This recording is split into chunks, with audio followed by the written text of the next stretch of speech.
This week on the Steam Machine Podcast. Hey guys, you know that game Uncharted that was like based on Tomb Raider? So like what if we took Uncharted and then we made it a Tomb Raider game based on Uncharted instead? Cue the music!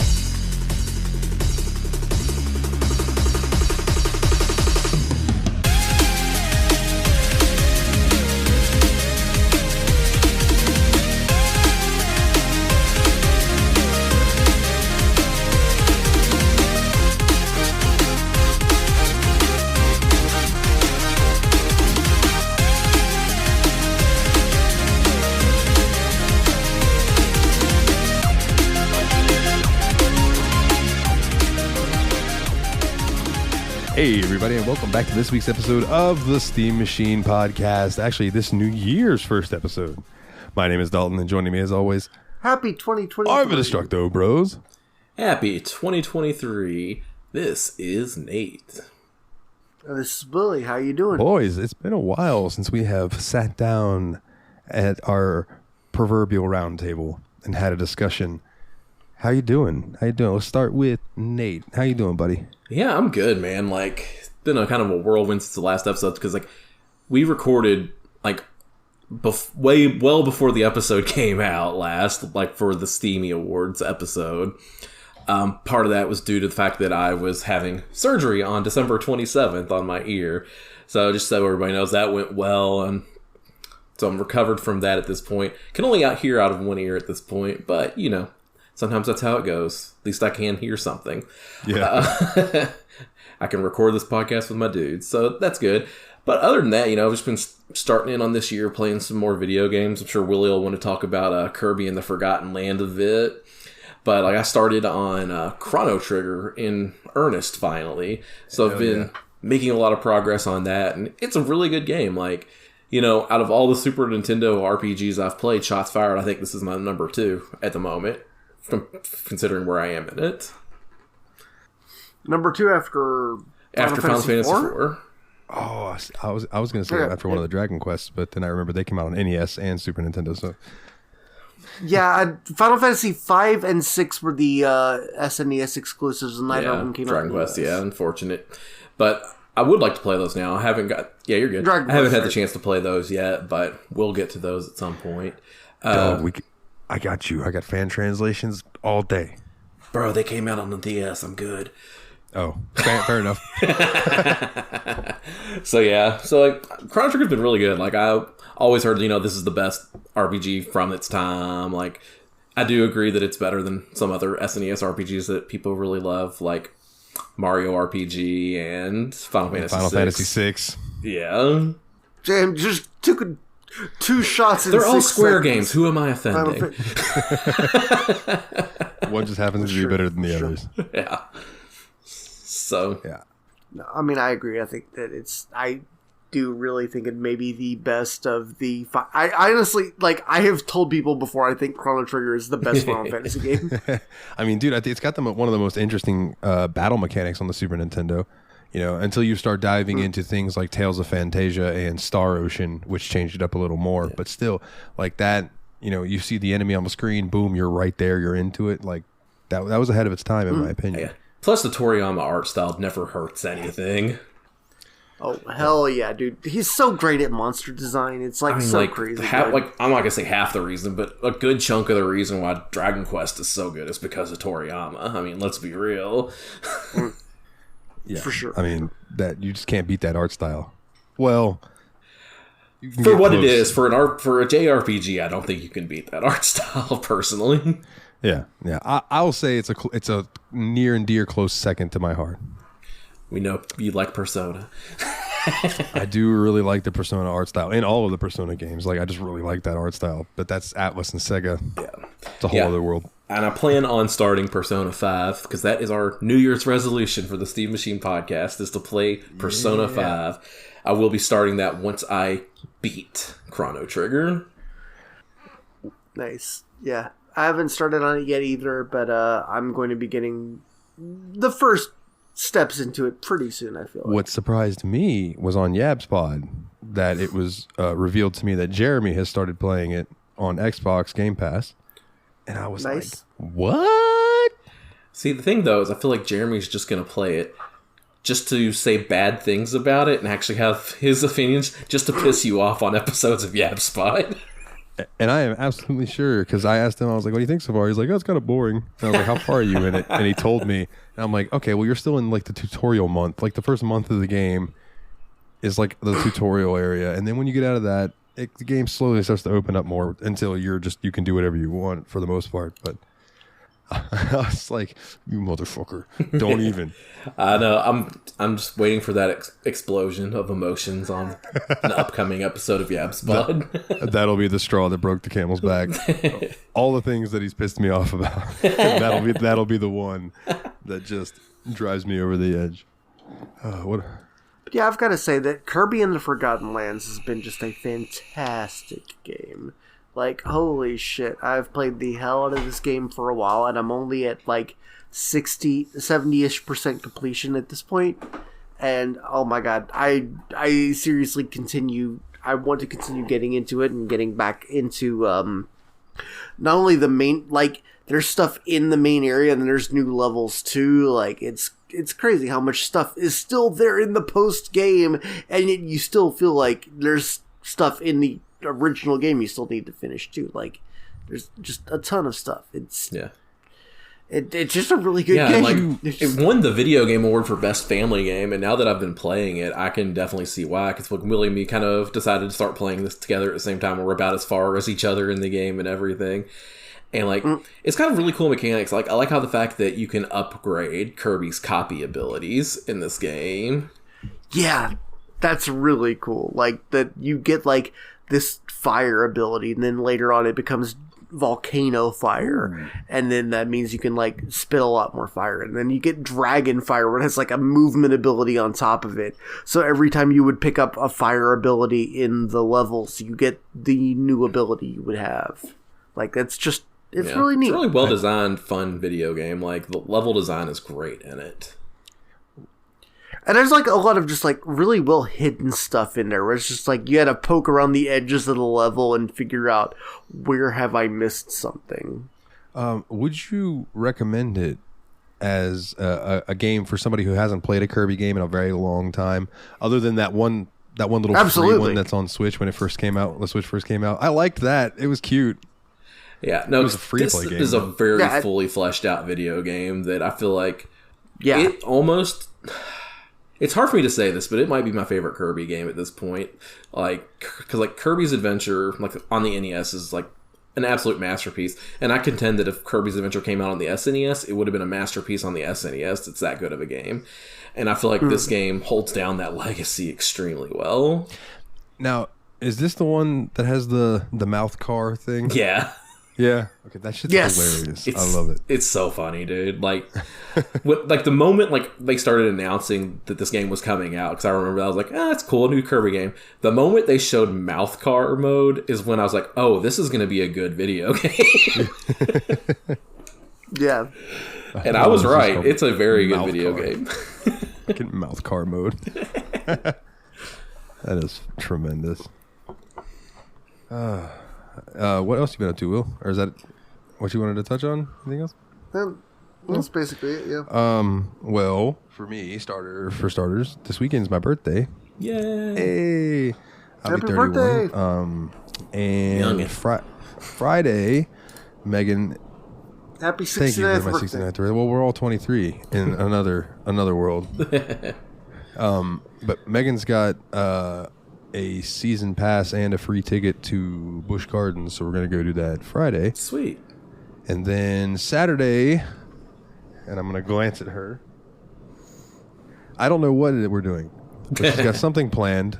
There's a reservation involved, and I have literally zero clue. Because I honestly assumed whatever was happening Saturday that was gonna be Busch Gardens, and I was wrong. So... we'll see. I will report next episode on what happened. Exciting news, yeah, because Megan is in the background of Dalton's frame watching cartoons as we speak. Yeah. She's back there watching Rick and Morty, I think. Yeah. I am at her new apartment, actually. I drove 2 hours and 44 minutes today to get after work. Yeah. But other than that, man, I have over the past month, I have played a lot of Fire Pro Wrestling. Been getting down in the promotion and the fire promoter mode. How many wrestlers have you killed, Dalton? Oh, That's not Fire Pro Wrestling. That's Empire. fucking the Dicky game. Wrestling Empire. A lot though in Wrestling Empire. Somebody pisses me off, or they cut a promo on me. Then I think they shooting on me a little bit. I meet them in the subway area, and I throw them on the tracks and let the subway take care of them. I do like German suplex them into the fucking tracks, and then they get hit by a train, and it either kills them or severely injures them. I will tell you this though. When you download wrestlers from Fire Pro Wrestling, like the Steam Workshop, it'll like a lot of them have their legitimate birthdays and stuff like that. So I worked for months, and this is such a I worked for months to try to get Bruiser Brody to sign with me. And in the most Bruiser Brody move ever, he finally agrees. I give him a big fat bonus. He wrestles one match for me and retires. And I was like, I can't even be mad. Because that is exactly something that Bruiser Brody would have done. You got played, son. I got played. Oh, man. And then, like, Blade is my biggest attraction. And he's making, like, $29,000 a month or whatever. And he's like, hey, I need more money. I'm like, dog, you have, like, 4 titles. Why you keep asking for so much money? Is it because you have 4 titles? I could change that. Like, jeez. But yeah, I've been enjoying it. I've also been playing. Is it called Starlight Valley? Dreamlight Valley. Disney's Dreamlight Valley. It's like a little like life sim type game, but with Disney characters. And if you are a fan of Disney at all, I highly recommend it. It is such like a heartwarming good time. Go fishing with Goofy and shit. Like it's fun. I dig it a lot. And then I played some older Tomb Raiders. I loaded them up, went around Croft Manor fucking around, because one thing that I was upset that was missing from this game, which I think they brought back in the next one, is Croft Manor. Nice. Did you guys see? I could see why you wouldn't be able to get to a manor in this, considering you're in the island all the time. Did you guys see the thing that Adam posted? That Power Wash Simulator is getting a Tomb Raider crossover where you have to go and wash off the Croft Manor. I was like, I might buy Power Wash Simulator so I can play that DLC. Like, I have such a spot in my heart for that house. Yeah. or excuse me, it is a fucking understatement to call that a house. Yeah, that fucking manor. But let's see. Work. I got my schedule for next. So I requested Friday, Saturday, Sunday off, correct? Yeah. For my birthday. What I got was Thursday, Friday, Saturday, Sunday, Monday off. Nice. Yeah, and then I work Tuesday 5 to 10, and then I'm off Wednesday. That's my whole schedule this week.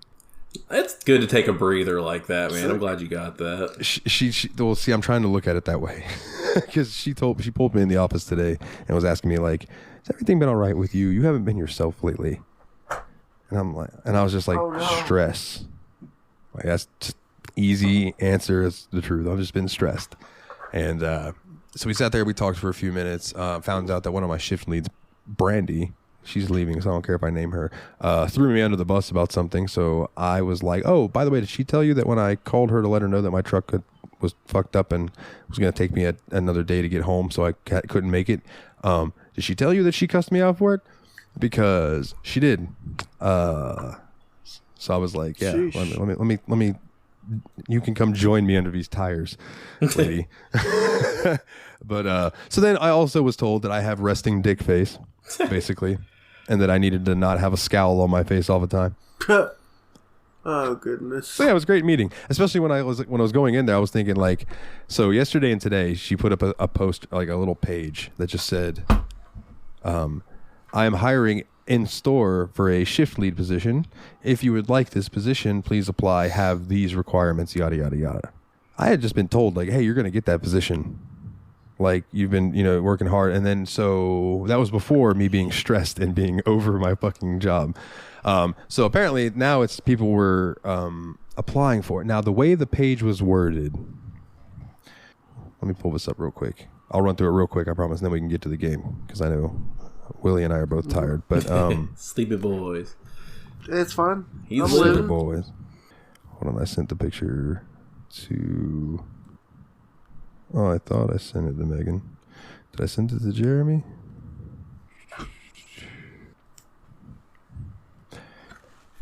Ba-da-ba-ba-ba. I'm finding it. Yeah, here we go. Here we go. I will be doing interviews for the SFL position for qualified applicants on January 17th and January 18th. Please fill out an application at the Jobs tab in StoreNet. If you need help, please see Trisha or Jessica for guidance. Internal qualifications. Now, let me pause here. We just hired a new guy. Okay, his name's Chris. He's actually a really cool dude. Used to be a assistant manager at Lowe's for a couple years. All right? Keep that in mind. Okay. Internal qualifications. 3 months prior work experience with Walgreens with no written disciplinary action within the last 12 months or 1 year of prior leadership, supervisory, or retail key holder work experience. Now, that sounds like that is worded for new dude to get that position. So I didn't even apply for it. I was like, you know what, dude, if you didn't think that I earned this by busting my ass for y'all, then I don't want that extra stress that job would give. $1.50 for double the stress. Yeah. That's how they get you, man. It's like a tiny pay bump for a shitload of increased responsibilities. Like, you got to weigh that out, and like, now that responsibility doesn't fall on your shoulders, so you might have made the better choice there, man. I think so, because I kind of want to like use this job, and I mean, because like it's right down the street from the house and it pays well, but I think I want to start like trying to look into some kind of cert so I can work with computers, and I mean get serious about it this time, because I am so over customer service. Bro, there's a reason I'm a data analyst, my guy. Yeah. Yeah, for sure, dude, for sure. But yeah, one last thing. If you feel so inclined, and you absolutely don't have to, please do not feel inclined, but if you would like to donate to the It's Dalton's Birthday This Weekend Fund, my Cash App is $DJ Suitor 352, and my PayPal is savagegaka@gmail.com. Yeah, I put that on Facebook, and one of my friends randomly sent me $25, and I was like, holy cow, I haven't talked to you in forever, so thank you very much. That's awesome. Neat. It was just random. All right, so, boys, we played a game. Yes. And what a game it was. We played Tomb Raider, but not the Tomb Raider that you may be thinking. It is Tomb Raider from 2013. This was the reboot, and I do believe that we could dive into a little bit of O-dubs. What do you think? Let's go for it. Yeah. So, Tomb Raider is a 2013 action-adventure video game developed by Crystal Dynamics and published by Square Enix's European subsidiary. It is the 10th main game in the Tomb Raider franchise and a reboot of the series, acting as the first installment in the Survivor trilogy that reconstructs the origins of Lara Croft. Tomb Raider was released on March 5th, 2013 for Microsoft Windows, PlayStation 3, and Xbox 360. Gameplay focus is on survival with exploration. That is fucking questionable. With exploration when traversing the island and visiting various optional tombs. Optional tombs. It is the first game in the main series to have multiplayer. The first game in the series to be published by Square Enix after the latter's acquisition of Eidos Interactive in 2009. Now, boys, I have some opinions, so I would like to hear y'all's first. Opening thoughts. When you first loaded up the game, you started playing it, what were you expecting versus what you got? Yeah, personally, I went into it with not a whole lot of expectations because, like, Tomb Raider wasn't a series that I'd actually ever really played a whole lot of growing up. Just one that never kind of jumped out to me as one I needed to play. So I went in with really, like, minimal expectations. I thought it'd be action-adventure for sure, but nothing beyond that. When I got in and played that first little section, I was like, holy shit. This is a weird thing to think, but this is the best horror game we've played for the Steam Machine podcast. Like, that whole intro section, I swear, was out of a horror game, and it was, like, better than any horror game we've played for the show. So I was like, I went in super impressed with that, but I was like, is this Tomb Raider? Am I playing the right video game? Yeah, and I will say real quick, Willie, before I ask you what you thought, Tomb Raider has always done a good job of atmosphere, and there have absolutely been times, and even the older series, where just like the anxiety of what could happen to you at any moment would scare you. Like there's a moment in Tomb Raider 2 that my dad tells a story about it. If I was at home, I'd bring him in to tell the story. But like he was playing Tomb Raider 2 middle of the night. It was the weekend. He's sitting in front of the TV in the living room when we lived in Jacksonville. I'm a little kid in bed. He's got his headphones on. He's in this area where he knows there's some tigers that are going to jump out at him. And he said the music's building up and he hasn't gotten to the tigers yet and he's just anticipating it and it's anticipating it. And my mom taps him on the shoulder and he jumped 5 feet off the fucking ground. Threw his headphones off, freaked out. So I can definitely see that. But yeah, the beginning of this game, and we'll touch on that more in a second. But so Willie, your first impressions versus like expectations versus impression. Then I had a very similar idea where it's like I got into it really early on and I'm like, wait, this is getting really cinematic. It's getting like, I don't know, like I thought I remembered the Tomb Raider games being like a little bit more freeform than this. Like I thought they were like more like you do backflips and you shoot at shit. And I was like more along the lines of like, oh shit, I'm just like walking forward very slowly. Like, I don't know, like, it seemed like the game lingered on Laura getting injured a lot. Like, it's like, oh, here's a spike going through your spine. Or not your spine, but, like, through, like, the right side of your body. It's like, oh, now you're hurt. Everything's so sad. You're fucking injured. And it's like, I don't know, I feel like the game almost delighted a little too much early on in being like, hey, we're hurting this girl. Yeah, and honestly, this game was supposed to be like the gritty. So in the era that this came out, everything was getting a gritty reboot. You know what I mean? The PlayStation 3, Xbox 360 area, everything had that muddied look. Everything was dark and gritty. Yeah, because it was like The Walking Dead and things like that were coming out, and so it very much though is not realistic for Laura to fall from the height that she did, have a piece of rusty rebar go through her side in the back and through the front. Yeah. She then pulls it out and not only does not bleed out or die from that wound, but then ends up in some fucking river of blood, piss, and shit or something, and that doesn't cause any kind of infection. Whew. I was...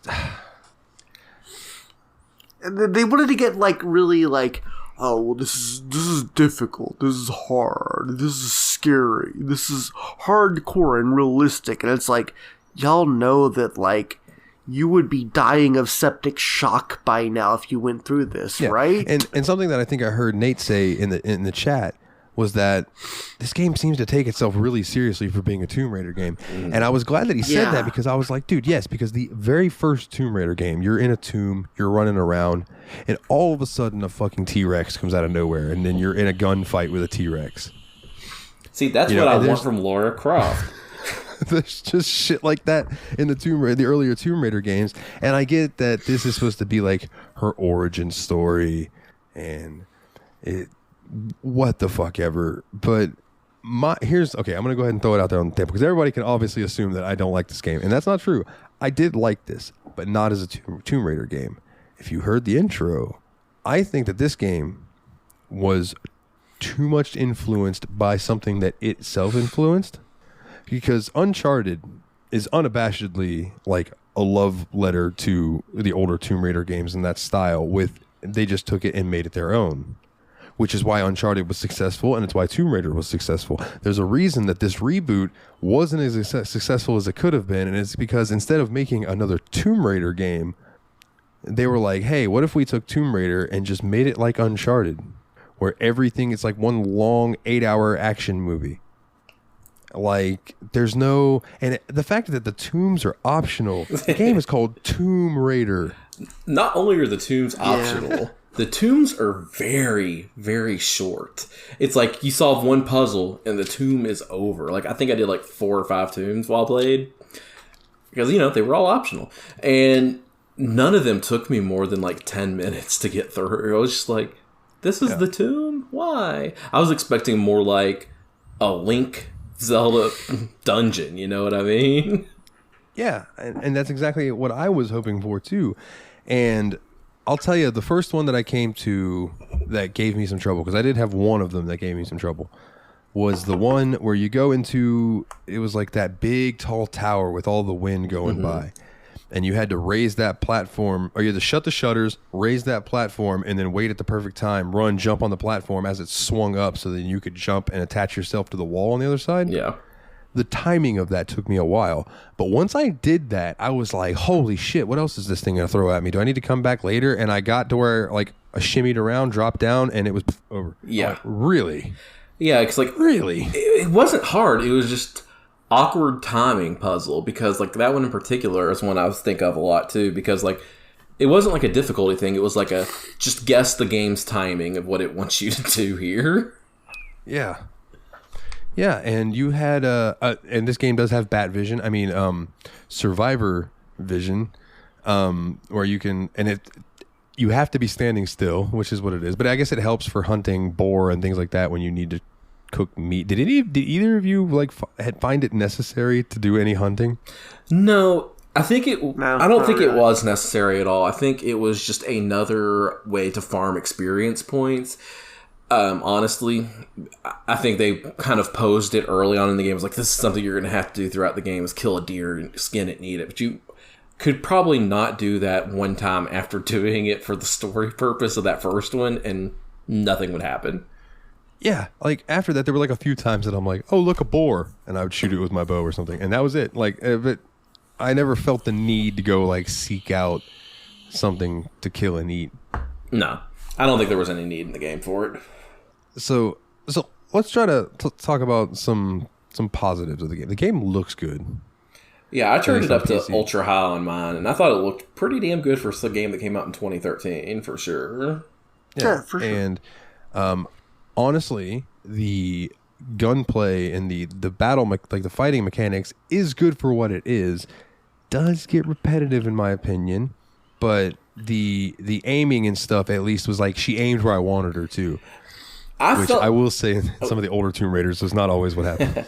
I feel like this game had a very similar battle system to Control, and I thought, Dalton, don't hate me, I was going to say it was slightly... But bad. It was bad. I was going to say it was slightly Control. better than Control in the battles.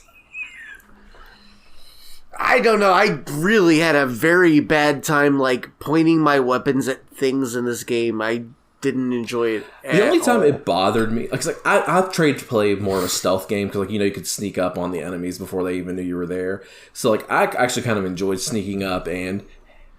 Yeah, but then they just, like, they run up on you, and then they just stand there and look at you for a minute, and you're like, oh, I guess I'm supposed to point my gun at them and shoot them, or whatever. It's just... They felt like they really badly replied to your actual actions in the game. Yeah, and did you guys feel that like they would get the action going, right? Like you would have a good battle, and then it would feel like it would like jump to a cutscene where you had to do a quick time event or something, and it was just like I felt like it would break that stride that you had going too. Like, I do think that the quick time events were very badly placed in this game as well, but like I don't think that's exactly part of the combat. I think that like those were both separate failures. well, fair enough. Since we were trying to talk about positives here, another one I thought was a thing of positive. I thought this game handled 3D platforming very well. Like, there's some games that sell themselves as 3D platformers that play a hell of a lot worse than Tomb Raider. Yeah, and I think... Oh, go ahead. I agree. I was gonna say, like, once you picked up the axe for the first time, and it, like, you were actually the climbing axe, not the prying axe, but the climbing axe. Like, I really did think that opened things up in a really fun way that, like, felt really good. And I think that the game did a great job of the movement, like, just Laura getting from place A to place B, like, that felt good. And when you did run to a quick time event in that, it felt pretty good in that regard. It's just, like, the combat was so fucking rough on me. Yeah. And like I said, I didn't mind the combat, but to me it just got repetitive after a while. I agree. I didn't hate it completely, but I did start to, like, later, when I got later into the game and I was in a big combat section with a ton of enemies, I was just like, ugh, I don't want to do this. Yeah, because some of those enemies are absolute bullet sponges unless you're popping them in the head, and even then, they have those masks or whatever, so it takes a couple shots to the head. Yeah, that was really stupid and annoying. Like, you can shoot through a mask. A mask is not going to stop a bullet. And the ones that kind of annoyed me were, like, the guys that had, like, shields. Like, especially at the very end of the game, where you didn't meet these guys, had shields and the big old sword that you had. The only way that I really found to beat them was later on in the game where you get, like, counters and you're able to, like, dodge enemy attacks and counter the attacks. And that was the only way I was really finding to consistently beat guys like that. That sounds really annoying and not very fun to do. Yeah, there was that one boss guy who was like a big version of one of those dudes. And my trick to him was I would wait till he was swinging his big-ass sword at me, and I would roll out of the way and then just pop him in the head. And that fight took forever. Yeah. Forever. Yeah, see, that's the thing. Is like... I think that was like really the only boss fight in the game. If you really think about it, it was like very towards the end, and it was bad. Yeah, it wasn't very good. But I will say, from my memory at least, Tomb Raider games not strong with their boss fights ever. But yeah, fair. It wasn't really what it was about, you know. But this one, it was like they made that big deal about what was going on in the story. Which the story, quick recap, like plane crashes. Everybody's fucked. It's like Lost, but different. And then you have to go around trying to save everybody. You get to witness Laura's first kill.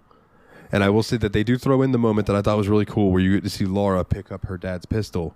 And that's her second pistol. And that's where she gets her dual pistols. You get to use that one time at the end of the game. Yep. And it's in a scripted moment. And you just get to pull the triggers. And she fucking lays bullets in. But it's like, that's it. And I'm like, what? The whole game, I'm waiting for these dual pistols. Yeah. And the whole plot of the game is essentially like you crash down on this island and you find out there's a lot of people already there and that are trying to get off as well, but they're being held on there by some mysterious force. Playing through the game, you find out that there's like the sun goddess is protecting the island, and there's trying to do a ritual to appease the sun goddess to get off the island and bring her back, is what the whole people there are doing, and you're trying to stop them because they basically kidnapped Laura's best friend and are going to use her as the sacrifice to the goddess.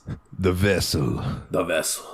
Yeah, and the main villain guy, I forgot his name already. He wasn't extremely... Matthias, thank you. Yes. Not extremely...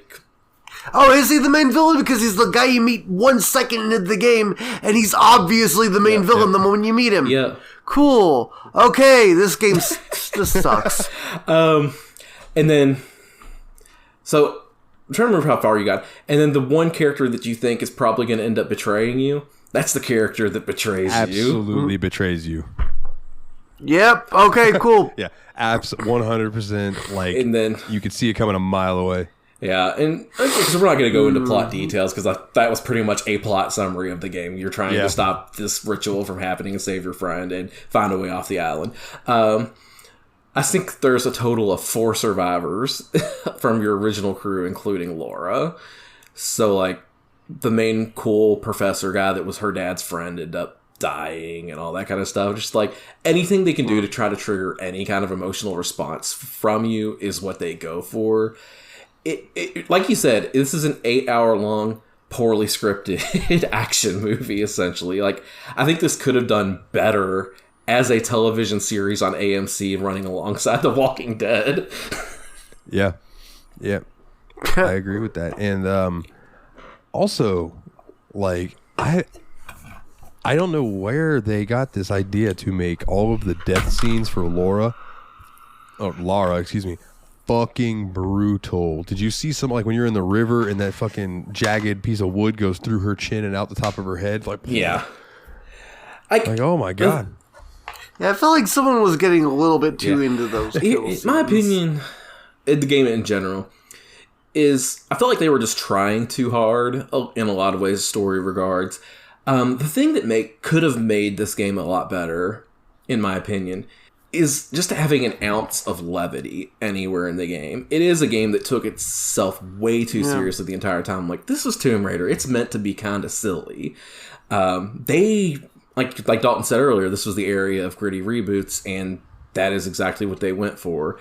I'm glad, because I feel like we're moving out of that kind of era now where I don't think people are into that anymore, thank God, because it got real old real fast. Just everything's dark and mysterious. Have it here, time for a gritty Looney Tunes reboot.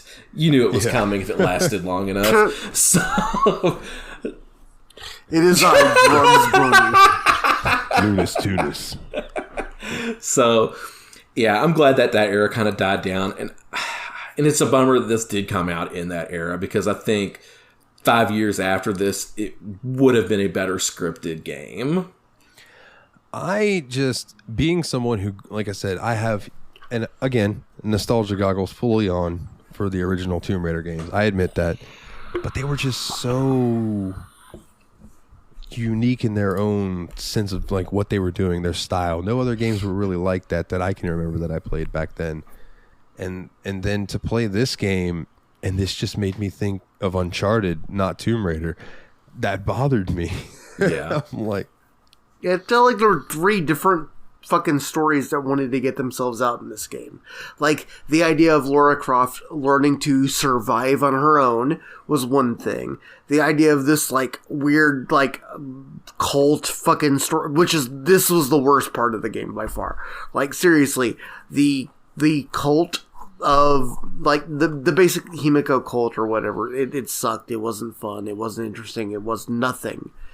That part sucked. And then, like, fucking, I don't know, just, like, then you give us Lara Croft as a hero, and that's fun. Like, when she's scaling up the, like, ladders and shit, and when she's, like, moving along in the game, it's fun. That shit's fucking cool. So, you're right. Like, I agree, because, like, I think they concentrated on all the wrong parts of the game. They gave us a lot of fun parts with the platforming and Laura upgrading her items. It's like, it was really cool when you went, I don't know if you got this far or not, Willie, but there was a part in the game where you would get a rope you could attach to your bow, and you could shoot this rope into like the other side of a cliff, and then you could climb across the cliff using the rope that you had shot with the arrow. So there were a lot of cool mechanics like that in the game that were the highlight of the game for me. Just like anything to do with platforming, anything to do with adventuring and exploring, great. 2 things. One, a critique. One, a thing I wish that they would have done. The first one, did it pull you out of the realism any when little Laura could fire an arrow with a rope attached to it into like a building that had some rope tied to the side of it, and then she could just yank on that rope and it would just pull down the whole fucking building? Yeah, it was kind of silly. Like, the way the buildings fell apart in this game, I get it that they're ruins, but they've been standing for at least 100 years, and people have been living on this island the whole time. Like, why is everything just falling apart the second Laura gets there?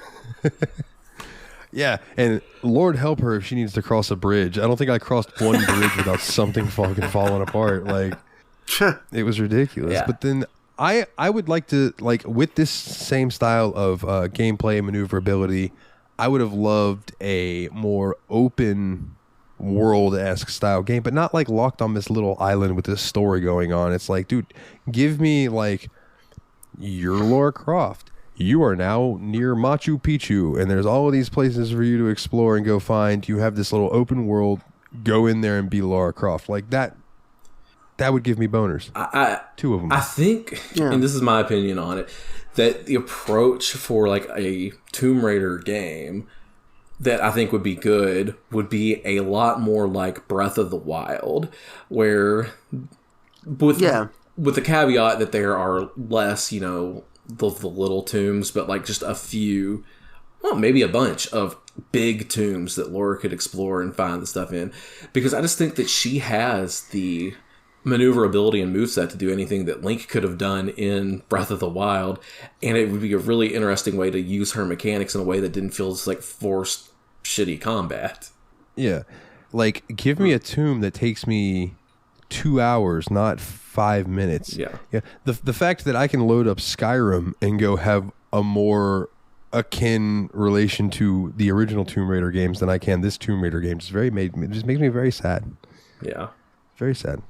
And then when you actually did progress into a new area and you were like actually fighting through the fucking, you know, the bad guys, it's just, it felt so bad. It did not feel like you were making a fun progress at all. It was just, it was like I didn't frustrating. mind so much when I was playing stealthily, like when I was sneaking up on people and taking them down with the quick time action to take somebody down. Or there was one section of the game I specifically remember where you were kind of like walking through a swampy area and there were a lot of guards with lights out looking for you.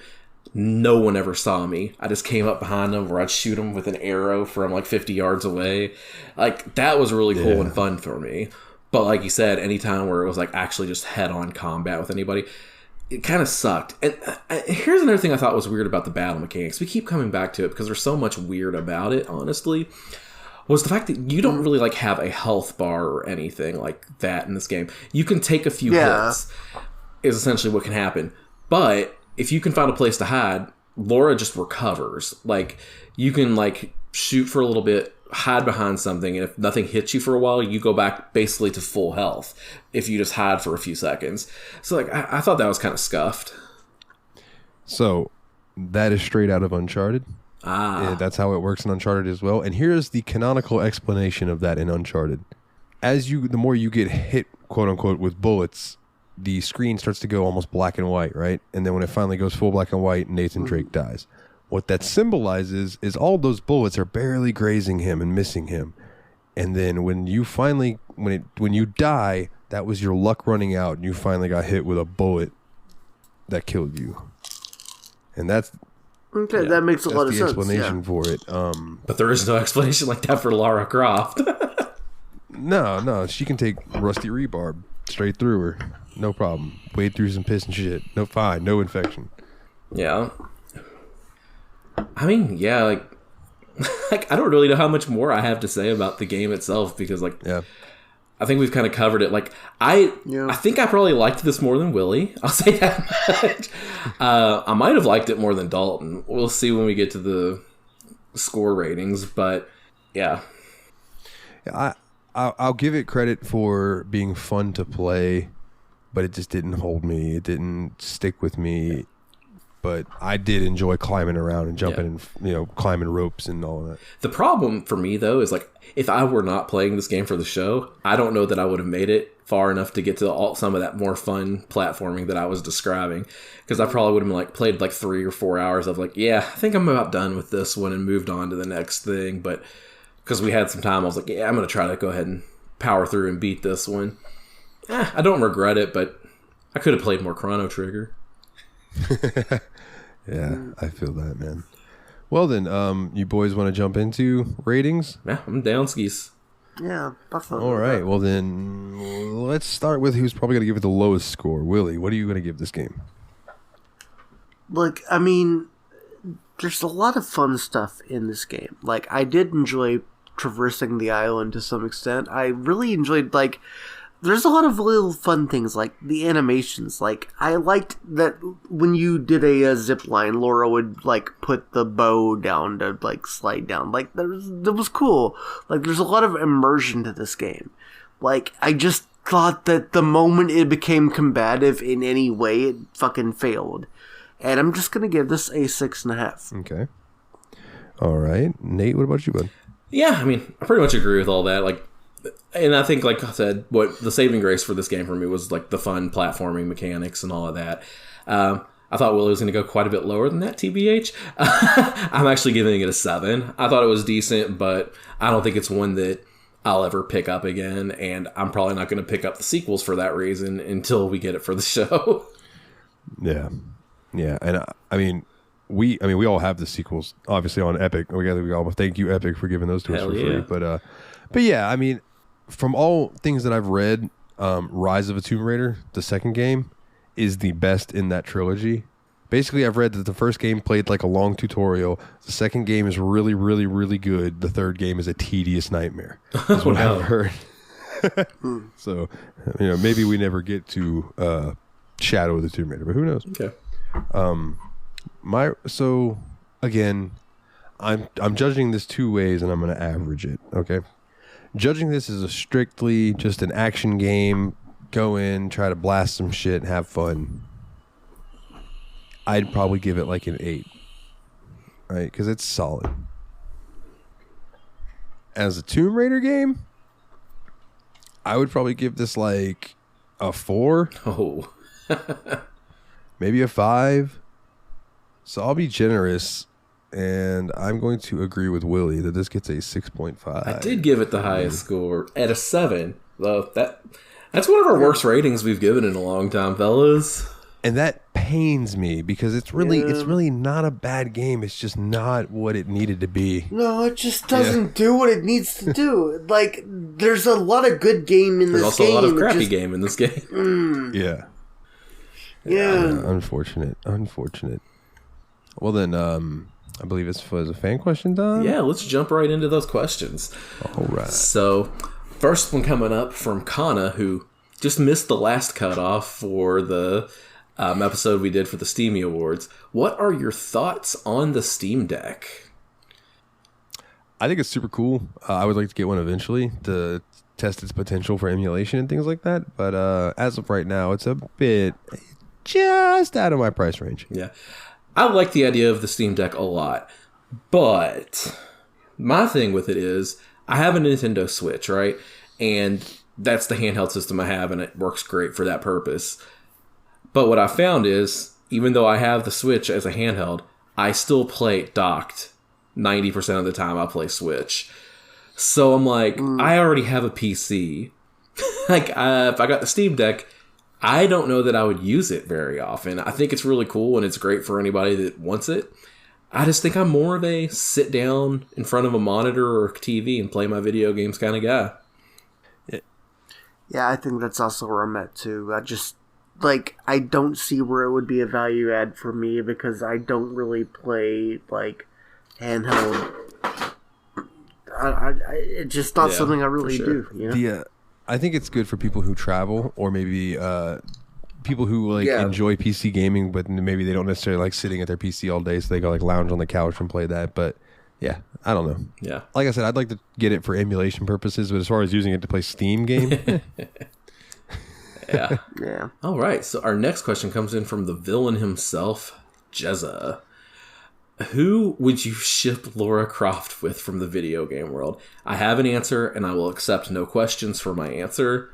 Crash Bandicoot. What do you guys think? Dude, let's go Mr. and Mrs. Smith with this shit. Agent 47 from Hitman. Nice.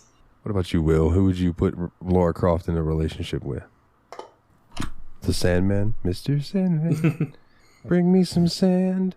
Make it so sandy. The sandy is sand.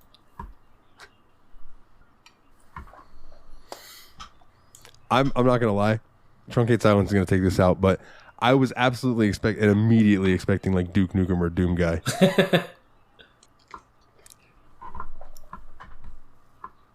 Okay, sorry. My that's what happened there. Okay.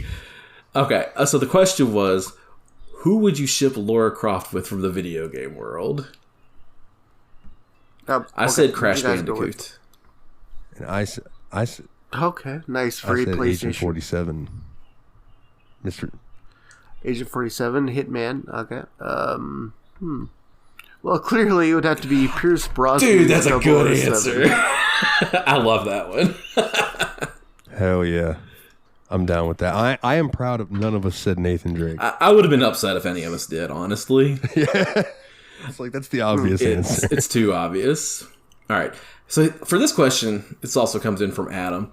I kind of wanted to approach this in a way that we each help build this team. So who would you put in an all-female Avengers-like team with Lara Croft? Oh, are you jumping around? Okay. Okay. So I have an initial answer who I would like to see in an Avengers-like team with Lara. Because I think Samus from Metroid, I think she would be a killer teammate for Lara Croft. I would like Cammy White. That's pretty good, too. Sonya Blade. Sonya Blade, nice. So how many Avengers are we going? We can how many? We can do as many as we feel like. I'm just trying to think of the best answers. Actually, I think Bayonetta would be a good pick for that team too. Bayonetta, yeah. All right. I don't remember her name, but maybe the chick from Mirror's Edge. I don't know that one. Nice. She's like a parkour chick, so she might help with things like that. Yep. Joanna Dark. Joanna Dark. Shit, okay. Joanna Dark. That's a good pick. Shit. Like, there's some good answers for this question. Like, you could put together a hell of a dream team for video game characters. Hell yeah. Yeah. Dude, you know what? This just came to me. Okay, so the girl who plays Wednesday Yeah. could absolutely pull off American McGee's Alice if they ever did a live action nice. version of that. That could be cool. I could see that for sure. All right. I'm trying to think of just like one more. Like, who's the Hulk of the situation? Like, my brain keeps saying Yuna, but like I don't feel like that would fit because she's like magic, and that's not the type of world that we're talking about. So, Dude, let's get Celis back in the gang. Celis from Final Fantasy VI. okay, yeah, we could do. Oh, no, you know what? Actually, no, if we want to just get someone who can double axe handle people, There Ayla you from go. Chrono That Trigger. is the Hulk of this team. Give her the shield and the sword. She'll be that guy. Hell yeah. All right. So this next one is another one from Adam that I don't really have a good answer for. Well, it is the best Tomb Raider game and Tomb Raider movie. Like I kind of mentioned earlier, I don't have a lot of experience with the Tomb Raider series as video games. I hate to say it, this is the best Tomb Raider game I've played through. And I don't think I ever watched any of the movies, TBH. All right. Well, then I will answer this one. My favorite Tomb Raider game of all time is probably Tomb Raider 2, with Tomb Raider 3 being a close second, and then followed by Tomb Raider 1, then Last Revelation, then Chronicles. Best Tomb Raider movie? I don't remember if I didn't see the reboot, and I don't remember if I saw the second one with Angelina Jolie, but the first one with Angelina Jolie as Lara Croft, fire. I love that movie. Nice. Cool. All right, nice. All right. So I'm not super familiar with the context of this question either, but this one comes in from Master Loot. So what are your thoughts on Hall effect joysticks, aka no drift joysticks? Is it the future, or will big tech bury it before it properly starts? For context, and this is the part that really interested me, there's only 3 products that have them as far as he knows.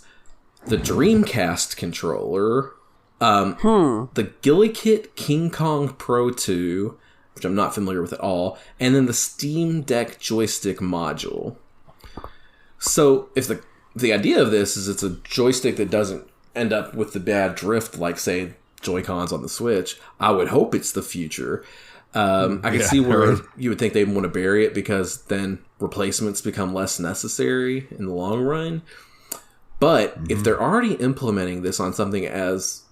And I guess this is sort of mainstream, but kind of maybe it's just because of the world I live in. Like, if it's on something as mainstream as the Steam Deck, I feel like other things are going to have to try to keep up. Yeah, I agree. And I hope that they don't bury it out of greed of, wanting that replacement type money. But I think it's a cool technology. If they could implement it more and more things, it would only make consumers happy. And really, that's the bottom line. No, it's not. The bottom line is money, son. All right. Okay, so next we have a fire of questions from Team Retro to round us out. So the first one from Team Retro, Tomb Raider or Uncharted? Joke's on you, I have very little experience with either of these series, but Lara Croft is cooler than Nathan Drake, so Tomb Raider. Yeah, I've got nothing on this one. Like, this is my first game in either series, so there we go. This one didn't really wow me, but I expect to like older Tomb Raider games, so we'll see what we get. And if you listen to me at all on this episode, my answer is Tomb Raider. Yeah, for sure. All right, and this one's also Team Retro. With Stadia officially resting in pasta, what is your thought on cloud gaming in general, and does it have a future in this world? I'm sure it does have a future in this world when somebody can do it better. I think cloud gaming, one of the main things that holds it back is now that we have these great services from like Xbox Live, and PlayStation has their kind of version of that too. If Stadia had launched with something like that kind of service where you're paying a monthly subscription fee and you get an X amount of video games you can play on that subscription, I think it would have done better. Personally, I don't love the idea of streaming video games because I think I don't know, man. I'm just not into it, but I could see me being old school. I still collect NES games, so what do you fellers think? I mean, I think the interesting thing about like to me, like playing these playing games on like a collection is like it's like almost like a recreation of the dumb terminal thing that was like the way you played games in the late 70s, early 80s. Like, it almost seems like you're bringing back an old technology without, like, all the understanding of why it worked at the time. And, like, I think that, it's very, very, very situational. I think there's room for it, but I think it's very situational. Makes sense to me. I think that there is a place for it eventually. And it's definitely not going to be for people like us who want to, like, own it.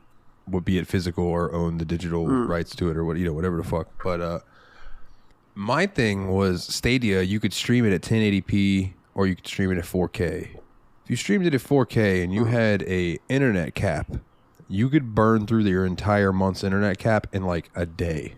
Yikes. So until internet providers start stepping their shit up and being better, I think that cloud gaming is going to suffer because it's going to be a niche thing for people who can afford the unlimited internet type situations, That makes a lot of sense. Yeah. Plus, then you're relying on your network being able to handle streaming it at the necessary speed, at the frame rate you want, yada, yada, yada. That's all. Yeah. All right. This one is specifically for Dalton. Was there real money invested in Fantasy League, and what will Dalton do with all of them bucks? And I know Dalton's about to give you a very sad answer. I wish there was, because I would be banking some money right now. But no, it was just bragging rights. And Steph's wanting to get together with some of the people that were like part of it and do a little like talk about the games that did good, the games that did bad, and all that stuff. So that might show up on the Steam Machine feed at some point, be it on either on the normal feed or Patreon. I haven't decided. Nice. But yeah, I had fun. Like half the people quit because of some shenanigans that went on behind the scenes. But like, I had fun. I won. Yay. That's cool. A winner. I won by a good amount too. Yeah. Thanks, Elden Ring. Yeah. Thank you, Elden Ring. And thank you, that other game I got that kid good. I don't remember what it was though. All right. And our final question, also from Team Retro. Did Tomb Raider give you the scares or the icks at any point? Both. There's some scares. Like I would say that the initial phase like was fun, and there were some jump scares. There were some pretty good jump scares I enjoyed. But like as I got into the game, I didn't really. I fair enough. Yeah, for me, yeah. Like I said, I think I mentioned this at the beginning of the episode. Like that first hour or so of the game, I think is better. It was the best horror game we've played for the show. That's not a horror game. Period. Like it was way better than any other horror game that I can recall playing for the show. Like if it would have been that and just a horror game, I think it would have done pretty good. I think it pulled off kind of a lot of what. Oh crap! What was that game we played this year, Dalton? For Halloween. Outlast 2. Last year. Outlast I think 2, it did a lot of what Outlast 2 was trying to do better than Outlast 2 did it. Yeah. I'll give you that. I agree. So the scariest moment for me was not actually one of the moments where like you were running into anything gruesome or anything like that, dude. It was climbing that tower. Mm-hmm. Like just the anxiety that gave me climbing up that high ass tower, and I was like, oh my god, I'm so high that up. High ass rickety tower. Rickety fucking. They did a great job with that. I felt like the tension was really well done there. And that's what we're saying, though. Like, the game had its moments that were good. It just also didn't. Yeah. As far as icks, just some of her death scenes. That's all. Yeah. Those were the bad icks. All right. And that wraps up the questions for this week, fellas. Dalton, you got anything else for us? Or all right. Not particularly. I know our next game that we're going to be getting into was a Patreon type thing where one Dane donated $20 to the Patreon to move up a game on the list that he would like to play, and actually gave us a choice. And then I was like, well, let's lean forward this. And I love that this game is going to be the first game in this series that we play for the show. Of all of the games in this series that we could have played first, it's going to be this one. And we're going to be playing Metal Gear Rising. No, Metal Gear not Rising Solid. Metal Gear Rising Revengeance. Dude, I've seen like clips of this game, and this is one that I've actually wanted to play for a long time because it just has so much ridiculous shit in it that like I am beyond hyped to play this video game. Yeah, it's going to be fun as fuck. This is a nutcase game that this is a wild game. This is Kojima at his 1,000% Kojima-ist. And this is absolutely nothing like any of the other Metal Gear Solid games. Yeah. Which is going to be fun though, because I love Raiden. People were, hit and miss with Raiden. I love him as a character, so I look forward to it. Let's see if I can do the rest of this shit by memory. If you would like to join us on the Discord, which is really the most important thing, is bit.ly/TSMP Discord, all capital letters. If you would like to join the Patreon and support the show, Nate, you the man. It is patreon.com/the Steam Machine Podcast. If you want to check out the website, which, let it be known, is far behind. That's my bad. Life's been busy. But that is bit.ly/the Steam Machine Podcast. You can leave us an iTunes and a Spotify review if you would. That would be sweet. You want a shirt? tsmpproductions.threadless.com. You like the show music? You want to check out some more of my music? nilethenightmare.bandcamp.com. Shout out to Yabspod, yet another BS podcast that I do weekly with my buddy Jeremy. And shout out to the JRPG Report, your family-friendly weekly and sometimes bi-weekly JRPG news show. Shout out to the patrons who donate, is it $10 or more? Yes, $10 or more to get their name shouted out on each and every episode, along with all of the other perks that comes with Nate Sir Cogsworth, the 7th of Juniper, Jeff, the original expendable, Mr. Syllables, old Jeffy Lube himself, Aries Sir Adam. Shout out to his podcast Revival and Extinction, who is under the Steam Machine umbrella, James the Steam Machine Hall, Monitor Hall, and Team Retro. Check him out on YouTube. He is also under the Steam Machine umbrella. Boys, is there anything that you would like to plug before we get out of here? Patreon shout out. Do we have one more? Do we have one more? Dane? Oh. Did I not say Dane? Is he not on the list? No. You haven't added him to the list yet. Oh my god. Dane. Yes, Dane. Shout out to Dane. Dane is the man. And he is going to join us on the next episode, which, by the way, I've already run some recording stuff by him, and we should be good as gravy as normal. Hell yeah. So, all right, boys. Nice. Well, welcome to 2023. It can only go up from here. And on that, well, I say that, and then we're gonna get another watch Revengeance just be terrible. I don't believe that for a minute. That game's gonna be rad. For the Destructo Bros, I'm Dalton, and as always, guys, take it easy.